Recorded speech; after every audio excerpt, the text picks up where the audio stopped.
ہم بات کریں گے رمضان المبارک کی رحمتوں برکتوں کے بارے میں، اس کی فضیلتوں کے بارے میں، کن عبادات کا ہم نے اہتمام کرنا ہے، ہمیں کس طرح سے ماہ مقدس جو ہے گزارنا چاہیے۔ تو اس بابرکت مہینے کی جو فضیلتیں اور رحمتیں ہیں ہماری زندگیوں میں کیا تبدیلیاں لے کر آ سکتی ہے، اس پہ ہم بات کریں گے۔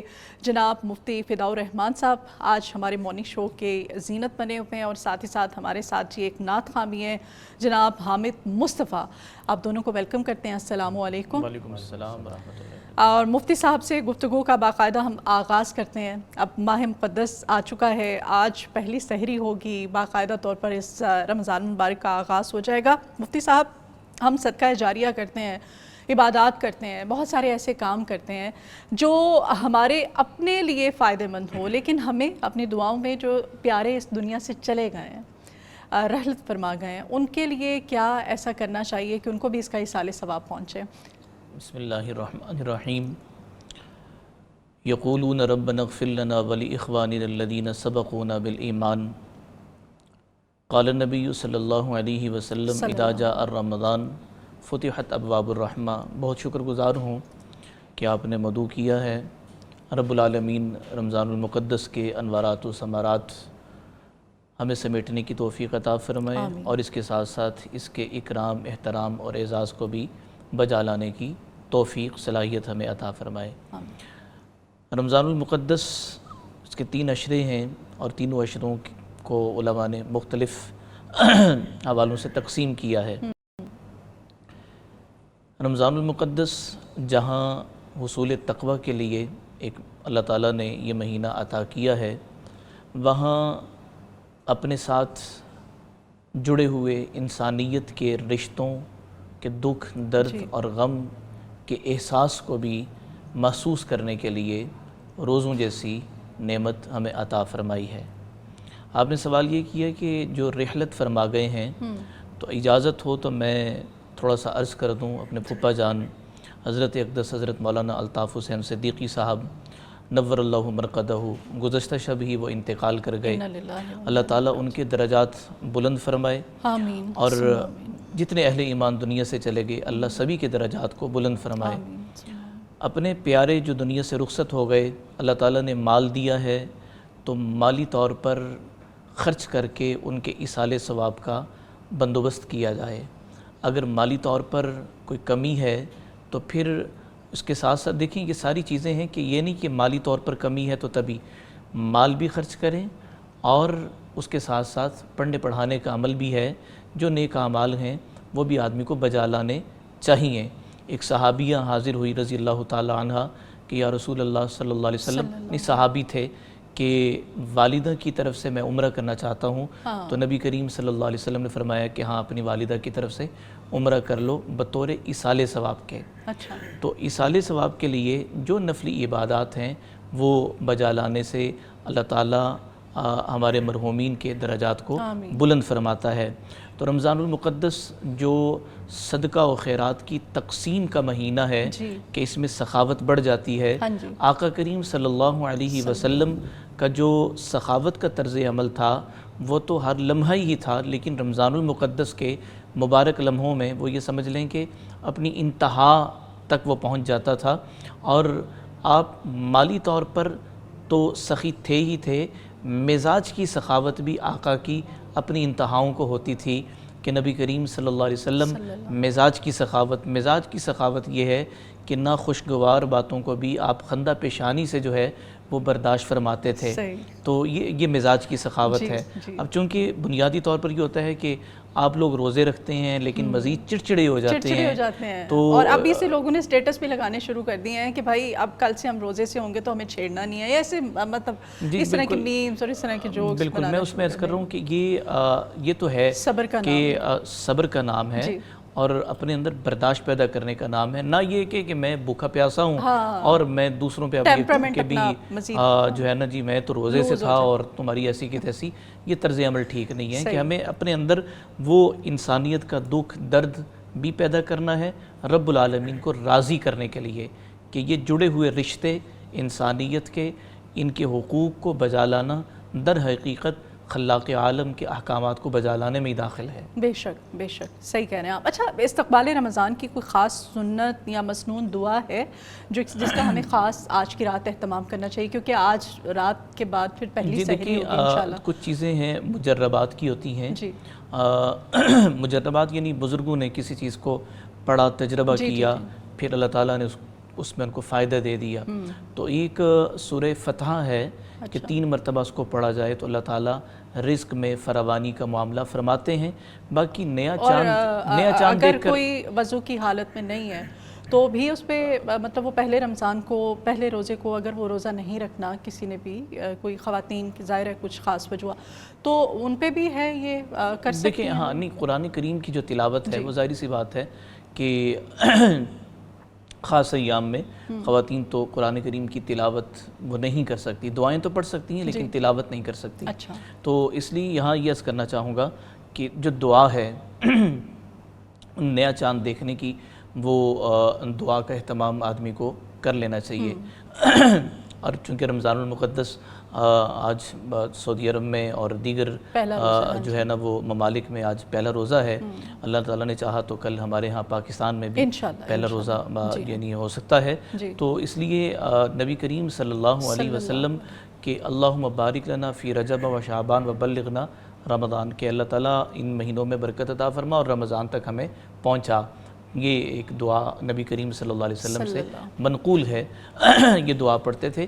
باقی چونکہ رمضان المقدس کی آمد ہے تو استقبال کے حوالے سے دیکھیں، میں آپ کے توسط سے عرض کروں کہ کل بھی میں بچوں کی کلاس لے رہا تھا جین زی کی، تو اب وہ جو آج سے 20 سال قبل ہمارے معاشرے میں رمضان المقدس کی آمد اس کا چرچا ہوا کرتا تھا، گلی کوچوں میں اور مسجدوں میں ایک خاص قسم کی تبدیلی نظر آ رہی ہوتی تھی، اب بہت بوجھا سا جو ہے نا وہ منظر دیکھنے کو مل رہا ہے۔ گھروں میں بھی تو اہتمام ہوتا تھا نا مفتی صاحب؟ جی بالکل، گھروں میں، مساجد میں، بلکہ بازاروں میں جو ہے نا وہ دکانوں پہ وہ کیلنڈر لگ جاتے تھے اور ایک عجیب جو ہے نا وہ خوشگوار احساس جو ہے نا محسوس ہونے لگتا تھا۔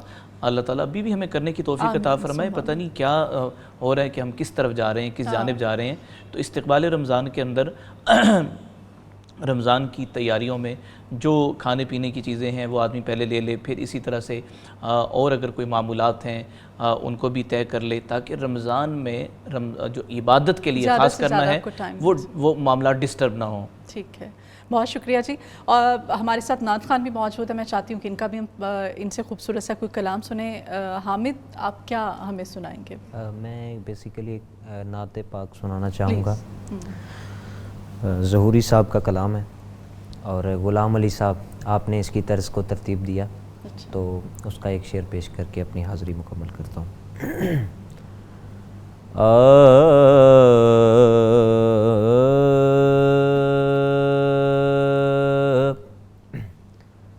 شان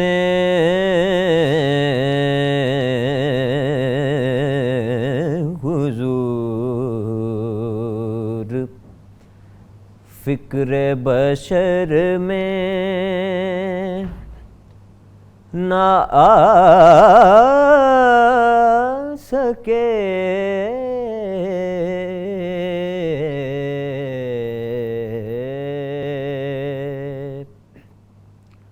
شان حضور فکر بشر میں نہ آ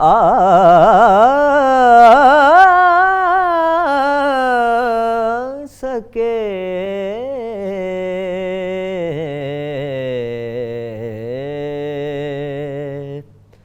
شان حضور فکر بشر میں کوئی بھی مصطفیٰ کی حقیقت نہ پا سکے، شان حضور فکر بشر میں نہ آ سکے شان حضور، فکر بشر میں والفجر ان کے چہرے کو قرآن نے کہا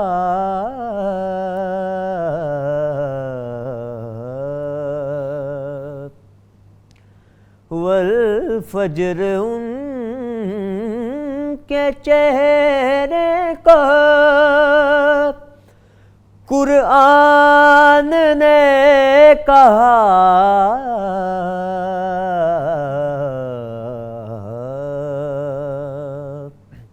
والفجر ان کے چہرے کو قرآن نے کہا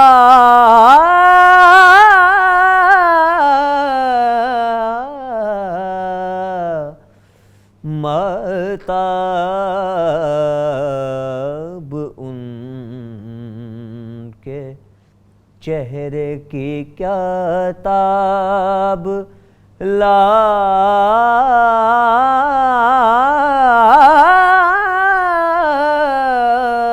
سکے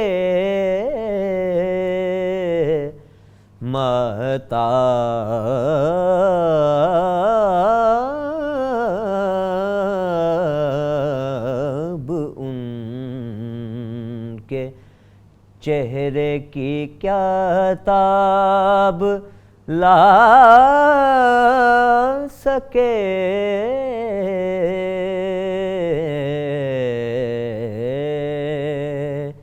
شان حضور، فکر بشر میں نہ آ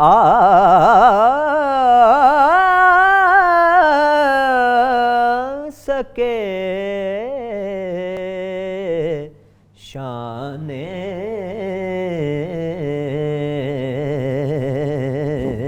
حضور، فکر بشر میں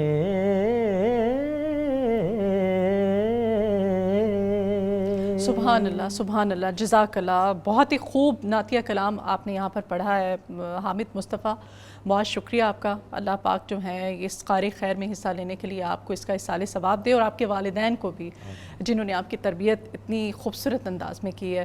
اور جناب مفتی فداء الرحمان صاحب ہمارے ساتھ تھے، آپ کا بھی بہت شکریہ، آپ تشریف لائے ہیں۔ ماہ مقدس رمضان المبارک یہ رحمتوں اور برکتوں کا جو بابرکت مہینہ ہے، اس مہینے کا پہلا روزہ انشاءاللہ ہم کل رکھیں گے۔ تو ہم نے کوشش کی کہ ہم جان سکیں اس بابرکت مہینے کے آغاز سے پہلے ہمیں کن عبادات کا اہتمام کرنا چاہیے، کیا کیا انتظامات کرنے چاہیے، اور کوشش کیجئے کہ جو خاص مہینہ رب کائنات کی طرف سے ایک نعمت ہے، ایک تحفہ ہے ہم تمام مسلم امہ کے لیے، اس میں ہم ثابت کریں کہ واقعی ہی یہ جو رب نے ہمیں ایک مہینہ پورا دیا ہے، اس مہینے میں ہم نے نہ صرف عبادات کرنی ہے بلکہ دوسروں کا بھی خاص خیال رکھنا ہے۔